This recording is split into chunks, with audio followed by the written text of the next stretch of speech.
Hello, Paul Griffin here again from the Duluth Public Library, Mount Royal branch, and just starting the second part of um, the short story Titbottom Spectacles that I started reading the last time I was reading online.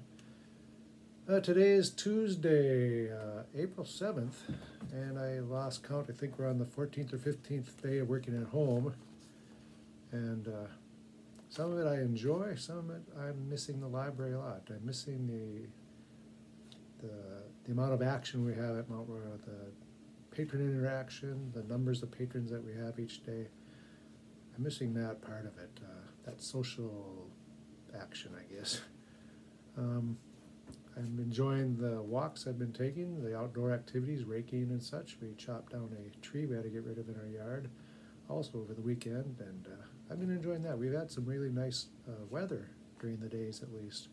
So I hope you are well, and I hope you are able to get outside and enjoy the weather we're having this spring also, in spite of what's going on around us.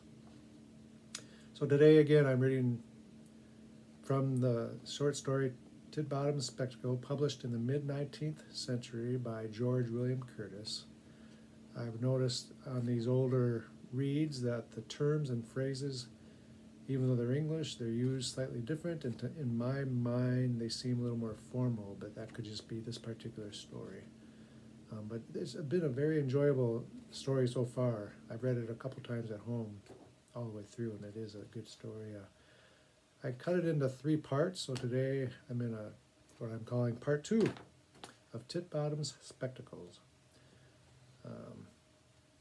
We left him, Mr. Titbottom, at the main character's home.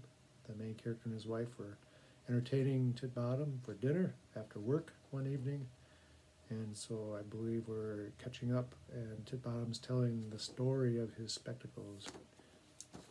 So here we go, part 2. To a stranger, life upon these little islands, and Titbottom grew up in the West Indies with his mother and his grandfather and grandmother. The grandmother was quite a bit younger than the grandfather was, and so Titbottom has been reminding us some of the story of his own life in the West Indies and about the spectacles. The spectacles actually came from his grandmother after the grandfather had died. To a stranger, life upon these little islands is uniform even to weariness. But the old native dawns like my grandfather ripened with a prolonged sunshine, like the turtle upon the Bahama banks, nor know of existence more desirable. Life in the tropics I take to be a placid torpidity. During the long warm mornings of nearly half a century, my grandfather Titbottom had sat in his dressing gown and gazed at the sea. But one calm June day, as he slowly paced the piazza after breakfast, his dreamy glance was arrested by a little vessel evidently nearing the shore. He called for his spyglass, and surveying the craft saw that she came from a neighboring island. She glided slowly over the summer sea. The warm morning air was sweet with perfumes and silent with heat. The sea sparkled languidly, and the brilliant blue hung cloudlessly over. Scores of little island vessels had my grandfather seen come over the horizon and cast anchor in the port. Hundreds of summer mornings had the white sails flashed and faded like vague faces through forgotten dreams. But this time he laid down the spyglass and leaned against a column of the piazza and watched the vessel with an intentness that he could not explain. She came nearer and nearer, a graceful specter in the dazzling morning. "Decidedly I must step down and see about that vessel," said my grandfather Titbottom. He gathered his ample, again this is Titbottom telling the story, he gathered his ample dressing gown about him and stepped from piazza with no other protection from the sun than the little smoking cap upon his head. His face wore a calm, beaming smile, as if he approved of all the world. He was not an old man, but there was almost a patriarchal pathos in his expression as he sauntered along the sunshine towards the ocean, the seashore. A group of idle gazers was collected to watch the arrival. The little vessel furled her sails and drifted slowly inward, and as she was the very light draft, she came close to the shelving shore. A long plank was put out from her side, and the debarkation commenced. My father, Titbottom, stood looking on to see the passengers descend. There were but a few of them, and mostly traders from the neighboring island. But suddenly the face of a young girl appeared over the side of the vessel, and she stepped upon the plank to descend. My grandfather Titbottom instantly advanced, and moving briskly reached the top of the plank at the end, at the last moment, and with the old tassel of his cap flashing in the sun, and one hand in the pocket of his dressing gown, with the other he handed the young lady carefully down the plank. The young lady was afterwards my grandmother Titbottom. And so over the gleaming sea which he had watched so long, and which seemed thus to reward his patient gaze, and came his bride that sunny morning. Of course, he was happy, he used to say, for you are the gift. Of course we were happy, he used to say, for you are the gift of the son I've loved so long and so well.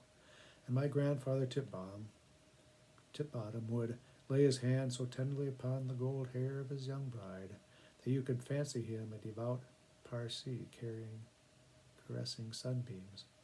There were endless festivities upon the occasion of the marriage, and my grandfather did not go to one of them in his dressing gown. The gentle sweetness of his wife melted every heart into love and sympathy. He was much older than she, without doubt, but age, as he used to say with a smile of immortal youth, is a matter of feeling, not of years. And if sometimes, as she sat by his side upon the piazza, her fancy looked through her eyes upon that summer sea and saw a younger lover, perhaps one of those graceful and unglowing heroes who occupy the foreground of all the young maidens, visions by the sea, yet she could not find one more generous and gracious, nor fancy one more worthy and loving than my grandfather Titbottom.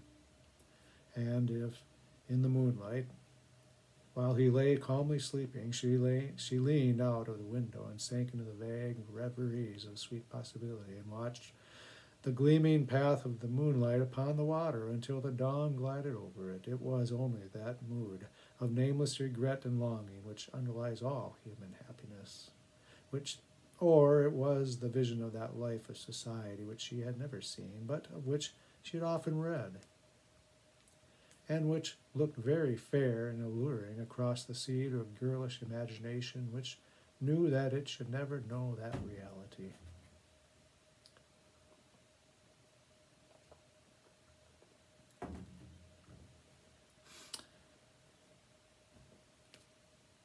These West Indian years were the great days of the family, said Titbottom, with an air of majestic and regal regret, pausing and musing in our little parlor like a late Stuart in exile, remembering England.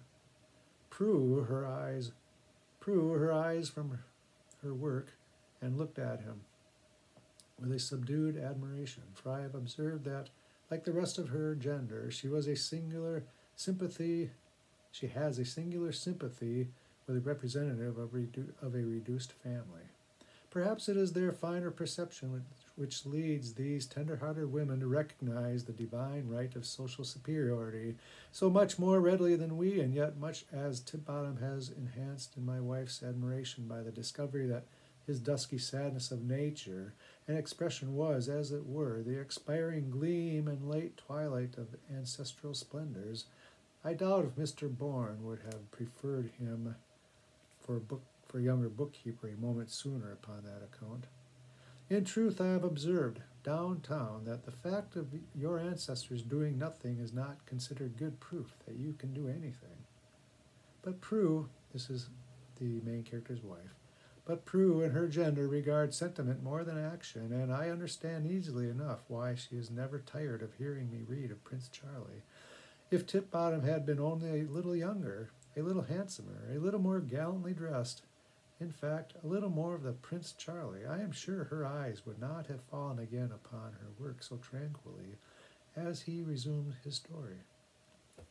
And he said, I can remember my grandfather, Titbottom, although I was very young, a very young child indeed, and he was a very old man. My young mother and my young grandmother are very distinct figures in my memory, ministering to the old gentleman wrapped in his dressing gown and seated upon the piazza. I remember his white hair and his calm smile, and how, not long before he died, he called me to himself, and laying his hand upon my head, said to me, My child, the world is not this great sunny piazza, nor life the fairy tales which the women tell you here as you sit in their laps. I shall soon be gone, but I want to leave with you some memento of my love for you, and I know nothing more valuable than these spectacles which your grandmother brought from her native island when she arrived here one fine summer morning, long, long ago. I cannot quite tell whether when you grow older you will regard it as a gift of the greatest value or as something that you had been happier never to have possessed.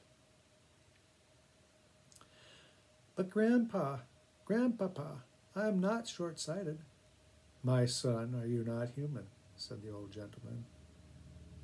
And now I shall never forget the thoughtful sadness with which at that same time he handed me the spectacles and said, instinctively I put them on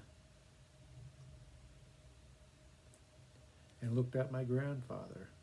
But I saw no grandfather, no piazza, no flowered dressing gown. I saw only a luxuriant palm tree waving broadly over a tranquil landscape. Pleasant homes clustered around it, gardens teeming with fruit and flowers, flocks quietly feeding, birds wheeling and chirping. I heard children's voices in a low lullaby of happy mothers. The sound of cheerful singing came wafted from distant fields upon the light breeze. Golden harvests glistened out of sight, and I caught their rustling whisper of prosperity. A warm, mellow atmosphere bathed the whole. I've seen copies of the landscape of the Italian painter Claude, which seemed to be me faint reminiscences of that calm and happy vision. But all this peace and prosperity seemed to flow from the spreading palm as from a fountain. I did not know how long I looked, but I had apparently no power, as I had no will to remove the spectacles. What a wonderful island must Nevis be, thought I, if people carry such pictures in their pockets, only by buying a pair of spectacles. What wonder that my dear grandmother Titbottom had lived such a placid life and has blessed us all with her sunny temperament, when she has lived surrounded by such images of peace. My grandfather died, but still in the warm morning sunshine upon the piazza I felt his placid presence, and as I crawled into his great chair as a little boy and drifted on in reverie through the still tropical day, it was as if his soft, dreamy eye had passed into my soul itself. My grandmother cherished his memory with tender regret. A violent passion of grief for his loss was no more possible than for the pensive decay of the year. We have no portrait of him, but I see him always when I remember him, that peaceful and luxuriant palm. And I think that to have known one good old man, one man who, through the chances and rubs of a long life, has carried a heart in his hand like a palm branch, waving all discords into peace, helps our faith in God, in ourselves, and in each other more than many sermons. I hardly know whether to be grateful to my grandmother for the spectacles, and yet when I remember that it is to them I owe the pleasant image of him which I cherish, I seem to myself sadly ungrateful.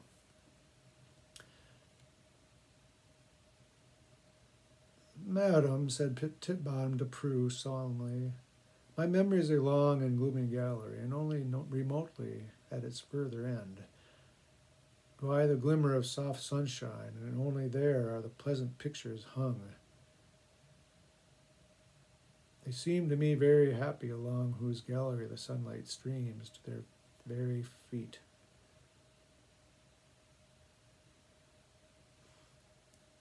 striking all the pictured walls into unfading splendor. Prue had laid her work in her lap, and as Titbottom paused a moment, I turned towards her. I found her mild eyes fastened upon my face. I glistened with happy tears. Misfortunes of many kinds came heavily upon the family after the head was gone. The great house was relinquished. My parents are both dead, and my grandmother had entire charge of me. But from the moment that I received the gift of the spectacles, I could not resist their fascination. I withdrew into myself and became a solitary boy. There were not many companions for me of my own age, and they gradually left me, or at least had not a hearty sympathy with me. If they teased me, I pulled out my spectacles and surveyed them so seriously that they acquired a kind of awe of me, and evidently regarded my grandfather's gift as a concealed magical weapon which might be dangerously drawn upon them at any moment. Whenever in our games there were quarrels and high words, and I began to feel about my dress and to wear a grave look, they all took the alarm and shouted, "Look out! Titbottom's spectacles!" and scattered like a flock of scared sheep. Nor could I wonder at it, for at first, before they took the alarm, I saw strange sights when I looked at them through the glasses. If two were quarreling about a marble or a ball, I had only to go behind a tree where I was concealed, and looked at them leisurely. Then the scene changed, and no longer a green meadow with boys playing, but a spot which I did not recognize. The forms that made me shudder or smile. It was not a big boy bullying a little one, but a young wolf with glistening teeth, and a lamb cowering before him. Or it was a dog, faithful and famishing, or a star going slowly into eclipse, or a rainbow fading, or a flower blooming, or a sun rising, or a waning moon. The revelations of the spectacles determined my feelings for the boys, and for all whom I saw through them. No shyness, no awkwardness, no silence could separate me from those who looked lovely as lilies or to my illuminated eyes. If I felt myself warmly drawn to anyone, I struggled with the fierce desire of seeing him through the spectacles. I longed to enjoy the luxury of ignorant feeling, to love without knowing, to float like a leaf upon the eddies of life, drifted now to a sunny point, now to a solemn shade, now over glittering ripples, now over gleaming calms, and not to determined ports, a trim vessel with an inexorable rudder. But sometimes I mastered after long struggles. I seized my spectacles and sauntered into a little town. Putting them to my eyes, I peered into the houses and at the people who passed me. Here sat a family at breakfast, and I stood at the window looking in. A motley meal. Fantastic vision. The good mother saw her lord sitting opposite her husband, a grave, respectable being eating muffins. But I saw only a bank bill, more or less crumpled and tattered, marked with a larger or lesser figure. If a sharp wind blew suddenly, I saw it tremble and flutter. It was thin, flat, impalpable. I removed my glasses and looked with my eyes at the wife. I could have smiled to see the humid tenderness with which she regarded her strange vis-a-vis. Is life only a game of blind man's bluff, of droll cross purposes? And that is where I'll end the second part of the reading. Titbottom Spectacles. I will see you the next time, hopefully very soon, either tomorrow or another day, but I'm not sure how they're going to put these recordings on and how often, but I know it's going to be for the duration of this stay-at-home period for sure, and maybe we'll continue it afterwards also. I enjoy reading out loud, I really do. I hope you enjoy it. If you have any comments, email the PR about Paul Griffin, and they can forward me them. You can also email the Mount Royal Library. So anyways, thanks for listening. Have a good day and a blessed tomorrow. Be well, safe. Bye-bye.